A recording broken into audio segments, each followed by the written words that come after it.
Viewers, drama serial कमाल के आने वाली एपिसोड्स बहुत ही ज़्यादा इंटरेस्टिंग होती जाएंगी क्योंकि उनमें बहुत से ट्विस्ट आने वाले हैं, जिसमें से एक ट्विस्ट की प्रिडिक्शन हम आप दिखाएंगे। व्यूअर्स, हमें यही दिखाया जाएगा कि जो कि फारिया होगी और जो खावर होगा, इनमें डील होगी और जिसकी वजह से ये दोनों आपस में बहुत ही ज़्यादा क्लोज हो जाएंगे। मगर लास्ट पे एंड में हमें बस यही दिखाया जाएगा जो खावर की माँ होगी वो फारिया की असल माँ होगी। और ये जब हमें सबको मालूम हो जाएगा तो सबको बहुत ही बड़ा धचका लगेगा, क्योंकि फारिया की माँ अपना सब कुछ लेकर हक महर वगैरह लेकर चली गई थी और अब्रॉड जाकर शिफ्ट हो गई थी, मगर उसका बाप पाकिस्तान में ही रह गया था। जिस हक महर की वो बात कर रही थी वो हक महर वही था जो फारिया के बाप ने उसको दिया था। और ये बात बहुत ही ज्यादा इंटरेस्टिंग है और ये बात आपको बहुत ही ज्यादा शॉक कर देगी, क्यों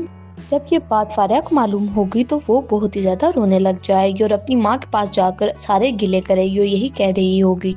आपने कभी भी मुझे एक्सेप्ट नहीं किया था, आप तो मुझे और मेरे बाप को रिजेक्ट कर कर चली गई थी, मगर आप अब वापस आ गई हैं, हमें आपकी कोई भी जरूरत नहीं है क्योंकि अब तो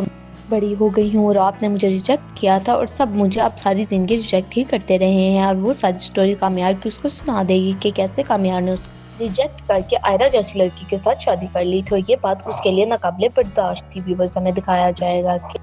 कामयार की माँ फारिया को गले लगा लेगी और बस यही कह रही होगी कि बेटा मुझे माफ कर दो, मुझे नहीं मालूम था कि ये सब कुछ हमें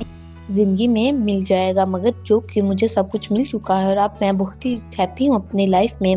मेरा बेटा भी मुझे बहुत ही ज्यादा तंग करना शुरू हो गया है क्योंकि वो भी आयरा के पीछे लगा हुआ, उसको आयरा से बेइंतहा मोहब्बत हो चुकी है। व्यूवर्स, हमें दिखाया जाएगा कि फारिया कामयार के पास चली जाएगी और जाकर उसे सारी हकीकत बता देगी, जिसकी वजह से कामयार भी बहुत ही ज्यादा स्ट्रेस में आ जाएगा और वो बस यही सोच रहा होगा कि क्या ये तुम्हारी माँ थी जिसने तुम्हें रिजेक्ट कर दिया था, अब तुम फिर उसी के पीछे चल दिए हो। तुम्हें चाहिए कि तुम इसे बिल्कुल ही दूर हो जाओ ताकि तुम इसे बिल्कुल भी कोई बात ही ना कर सको।